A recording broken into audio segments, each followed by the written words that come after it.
Buenos días, hermanos. Me alegra otra vez poder comunicarme para este privilegio de predicar la palabra del Señor. Un privilegio que el Señor me ha dado por su gracia. Y es un gozo tenerlos a ustedes reunidos en esta virtualidad, en este medio que nos ha ayudado tanto en esta crisis que estamos viviendo. Así que, hermanos, vamos entonces a entrar nuevamente en esta parte que tiene que ver con la exposición de la palabra. Estamos en el capítulo 15 de la carta del apóstol San Pablo a los Corintios. Y hace 8 días vimos hasta el versículo 11, así que hoy vamos a tratar a partir del versículo 12 hasta el 22, porque el capítulo es bastante extenso. Y todo este capítulo tiene que ver con el tema de la resurrección de Jesús. Alguien dijo justamente que si se niega la resurrección de Jesús, se cae la fe cristiana. Los evangelios serían una fábula, un cuento, algo que no es real. De manera que desde sus comienzos la iglesia se ha enfrentado a la negación. Desde que Jesús resucitó, la gente incrédula empezó a negarlo. En los tiempos de Jesús, había entre los judíos una clase social importante, conocida como los saduceos. Los saduceos no eran tan religiosos como los fariseos, eran más políticos, y ellos negaban la resurrección. Por tanto, no aceptaban que Jesús se hubiera levantado de los muertos. Un poco más adelante, en los tiempos de Pablo, surgió un grupo filosófico conocido como los epicúreos. Estos decían que el alma está inseparablemente unida al cuerpo. Nunca se puede separar. Y cuando muere el cuerpo, el alma se disuelve y desaparece. De tal manera que para esta secta filosófica griega no hay inmortalidad del alma porque lo espiritual no existe, sino solamente lo material. Eran materialistas. En Hechos capítulo 17, tengo varios versículos esta mañana que es necesario mirarlos, aunque nos tome algo de tiempo, porque son el sostén sobre el que nos basamos para afirmar estas cosas. En el registro histórico de Hechos 17, versículo 16, dice, y trata de la visita que hizo el apóstol San Pablo a la capital de Atenas, de Grecia, Atenas, la cuna de la civilización occidental. Dice, mientras Pablo los esperaba en Atenas, Hechos 17, 16, mientras Pablo los esperaba en Atenas, su espíritu se enardecía viendo la ciudad entregada a la idolatría. Así que discutía en la sinagoga con los judíos y piadosos y en la plaza cada día con los que concurrían, lo cual era una práctica muy común. Y algunos filósofos de los epicúreos y de los estoicos disputaban con él y unos decían, ¿qué querrá decir este palabrero? Y otros parece que es predicador de nuevos dioses, porque les predicaba el evangelio de Jesús y de la resurrección.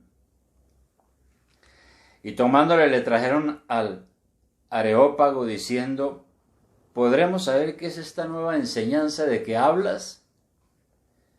Pues traes a nuestros oídos cosas extrañas. Queremos pues saber qué quiere decir esto. porque todos los atenienses y los extranjeros residentes allí en ninguna otra cosa se interesaban sino en decir o en oír algo nuevo. Entonces Pablo, puesto en pie en medio del Areópago, dijo: varones atenienses. Entonces entrega el mensaje. Y en el versículo 32, al final dice: pero cuando oyeron lo de la resurrección de los muertos, unos se burlaban y otros decían: ya te oiremos acerca de esto otra vez. De manera que para estos filósofos griegos, pensar en que alguien se pueda levantar de los muertos es una idea absurda. Por tanto, no existe una tal resurrección de los muertos, porque esto es imposible. En esta carta el apóstol Pablo entonces nos muestra el tema de la incredulidad, pero también las consecuencias de esta negación.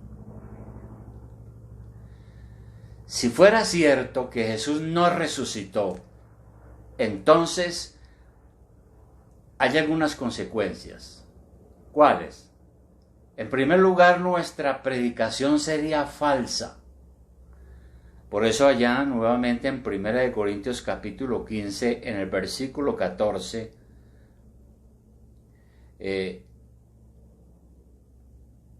vamos a leer desde el 12 otra vez, dice: pero si se predica de Cristo, que resucitó de los muertos, ¿cómo dicen algunos entre vosotros que no hay resurrección de los muertos?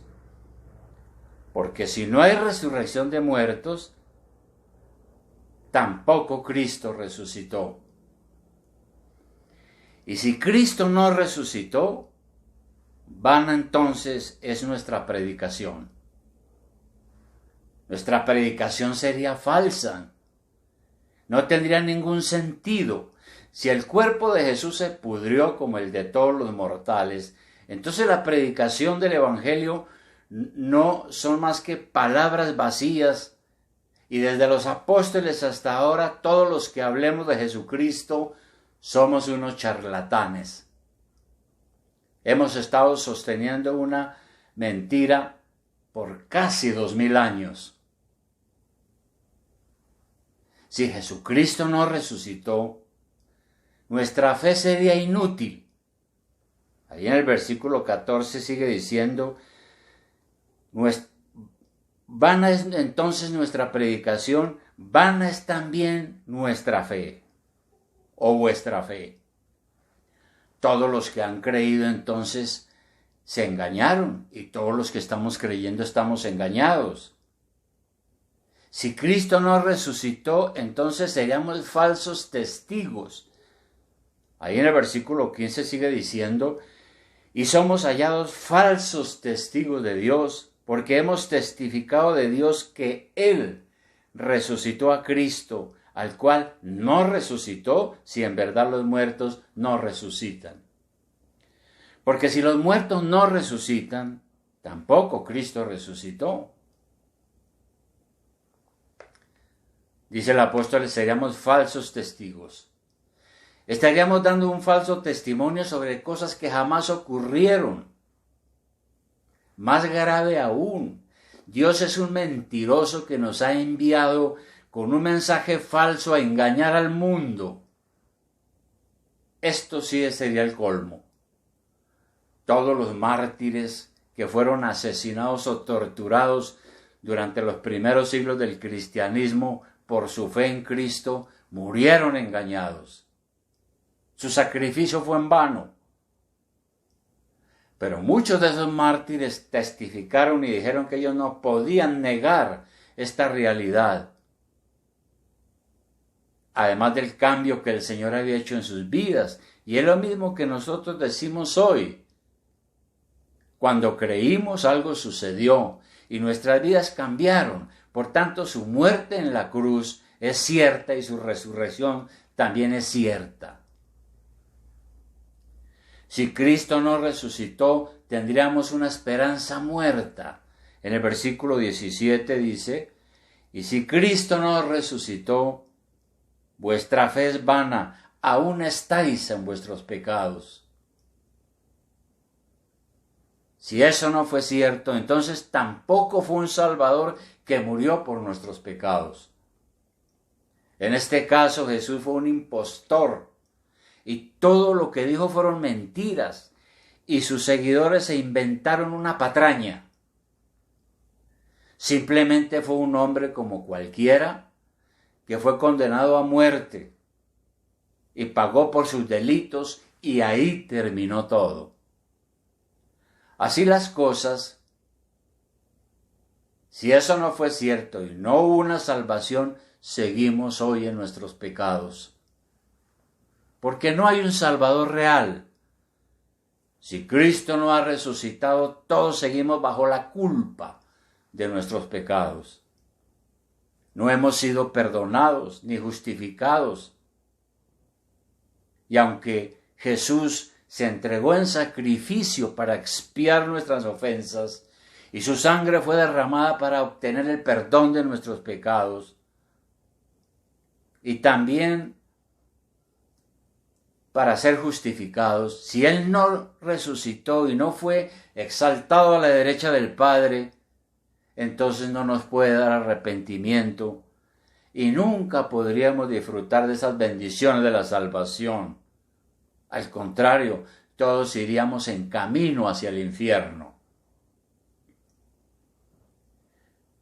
Si Cristo no resucitó, entonces muchos murieron engañados. Versículo 18. Dice, entonces también los que durmieron. La palabra usa a veces la palabra dormir para los creyentes cuando mueren, porque en verdad nosotros no morimos. Pasamos a vivir con el Señor. La muerte se ve como un simple sueño. No es que vamos a seguir durmiendo, sino que se le llama así, alegóricamente. Entonces, muchos murieron engañados, porque confiaron en un Salvador resucitado y fijaron allí todas sus esperanzas en un cielo. Pero si Él no resucitó, los que murieron creyendo no encontraron nada al morir, porque todo fue una ilusión y no hay tal cielo. Por tanto, fueron destruidos con la muerte y ahí terminó todo. Sus cuerpos se volvieron ceniza o polvo y no hubo nada más. Siendo muy joven, le preguntaba a un marxista, ¿qué pasa después de la muerte? Y me respondió, no pasa nada, no hay nada, todo desaparece, como desaparece un animal. Así piensan los marxistas o comunistas, para ellos solo existe este mundo, nada más. Y sigue diciendo Pablo, si Cristo no resucitó, nosotros somos unos pobres miserables. Versículo 19. Dice, si en esta vida solamente esperamos en Cristo, somos los más dignos de conmiseración de todos los hombres. Porque si eso fuera así, que la resurrección no es una realidad, ¿qué se puede esperar de nosotros los cristianos? Nada. Somos unos engañadores dignos de lástima. Discutiendo con un testigo de Jehová sobre este tema, se burlaba diciéndome que yo estaba creyendo en una ilusión falsa y que después de mi muerte no vería nada porque Jesús murió como cualquier otro ser humano y que con su muerte todo se acabó y porque después de la muerte no sigue nada más. Por tanto, no hay ninguna segunda venida del Señor, porque Él no resucitó. Es una ilusión falsa, nos vamos a quedar esperando una segunda venida, decía este testigo de Jehová. Así las cosas, nuestra situación sería lamentable, sin fe, sin esperanza, sin ningún aliciente para vivir. Sin embargo, después de todas estas preguntas, el apóstol, iluminado por el Espíritu Santo, nos confirma que la realidad es que sí, Jesús ha resucitado. Es el primogénito de los muertos. Versículo 20. Dice, mas ahora Cristo ha resucitado de los muertos. Primicias de los que durmieron es hecho. Primicias, o sea, los primeros. El apóstol Juan, estando desterrado en una isla, perseguido por la causa cristiana, tuvo una visión que lo aterrorizó porque se le presentó el propio Señor Jesucristo. Apocalipsis 1, allí tenemos ese relato. Apocalipsis 1, versículo 17. Dice que cuando el Señor se le apareció al apóstol Juan, dice el versículo 17, cuando le vi caí como muerto a sus pies. Y él puso su diestra sobre mí diciéndome, no temas, yo soy el primero y el último, y el que vivo, y estuve muerto. Mas he aquí que yo vivo por los siglos de los siglos. Amén. Y tengo la llave de la muerte y del infierno. De manera que Jesús es el primogénito de los muertos. Ha triunfado sobre la muerte y ejerce autoridad absoluta tanto sobre los vivos como sobre los muertos. Es por eso que en otra de sus cartas a los colosenses, el apóstol Pablo dice en capítulo 1, versículo 18, Colosenses 1, 18, dice que Cristo es la cabeza del cuerpo, es decir, de la iglesia. El que es el principio, el primogénito de entre los muertos, para que en todo tenga la preeminencia. Dice con claridad. Estas palabras se venían diciendo desde el Antiguo Testamento de manera profética. En los Salmos encontramos muchos versículos que hablan de esa primogenitura, con referencia al Señor, con promesas de que sería un rey para siempre. Y esas promesas que a veces uno encuentra en los Salmos de David, se cumplieron en Jesucristo, a quien todo ha sido sometido. Pero además de eso, volviendo a 1 Corintios 15, donde estamos, sigue diciendo Pablo que Cristo no solo es el primero entre los muertos, sino ha triunfado donde Adán fracasó. Versículo 21 dice, porque por cuanto la muerte entró por un hombre, también por un hombre la resurrección de los muertos. Pero está diciendo aquí que la muerte entró por un hombre. Y el apóstol explica muy bien esto en la carta a los Romanos en el capítulo 5. Romanos capítulo 5, versículo 12. Allí Pablo explica muy bien este tema de lo que pasó con Adán. Dice, el 12 dice, Romanos 5:12, por tanto, como el pecado entró en el mundo por un hombre, y por el pecado la muerte, así la muerte pasó a todos los hombres por cuanto todos pecaron.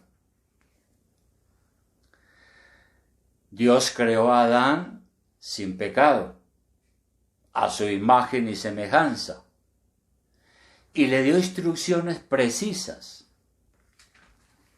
Uno encuentra en Génesis capítulo 2, versículo 16, que una vez que Dios crea a Adán y lo coloca en el paraíso, le dice lo siguiente, en Génesis 2:16, y mandó Jehová Dios al hombre diciendo, de todo árbol del huerto podrás comer, Mas del árbol de la ciencia del bien y del mal no comerás, porque el día que de él comieres ciertamente morirás. Sin embargo, Adán no atendió el mandamiento, quiso actuar independientemente de Dios. Y cuando desobedeció a Dios con su mujer, murió. Se cumplió la sentencia. Antes de pecar, Adán gozaba del compañerismo con Dios, de la felicidad con Dios, de un matrimonio perfecto. Pero después que hubo pecado, se escondió de Dios y era incapaz de relacionarse con Dios. Quedó separado de la comunión con Dios y por eso fue cortado de la presencia de Dios, porque fue expulsado de ese estado idílico en el que fue creado. Quedó sujeto a la maldición por el pecado. Pasó el tiempo y su cuerpo empezó a deteriorarse, a envejecer y murió. Si nunca hubiera pecado, nunca hubiera muerto ni física ni espiritualmente. La muerte es la consecuencia de la maldición de Dios sobre el pecado. Así que, como consecuencia de su desobediencia, el pecado nos afectó a todos. Dice, por tanto, como el pecado entró en el mundo por un hombre y por el pecado la muerte, así la muerte pasó a todos los hombres por cuanto todos pecaron. Todos nosotros, sus descendientes, también hemos sido cortados de la comunión con Dios. Por esa desobediencia nacemos con una naturaleza pecaminosa que nos inclina más hacia el mal. Esto significa que desde que nacemos estamos pecando. Esto es algo que no podemos negar porque es nuestra experiencia diaria. Ahora, alguien puede decir, ¿y yo qué culpa tengo de que Adán haya fracasado?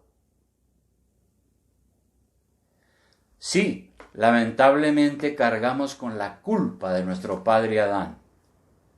Pero eso suena como injusto. Quizás nos sirva una ilustración. Un presidente representa a la nación.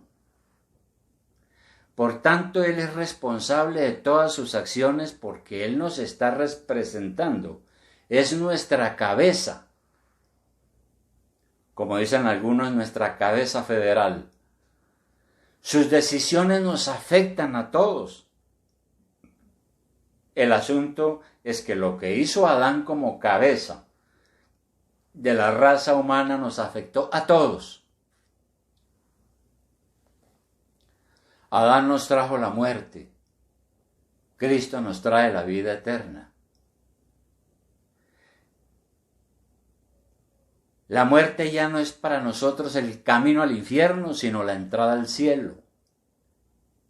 Es una vida llena de la comunión con Dios, de la paz de Dios, llena de esperanza, una vida nueva que comienza aquí en la tierra desde el momento en que Dios nos perdona y nos justifica por la fe. Además es una vida que durará para siempre, por los siglos de los siglos.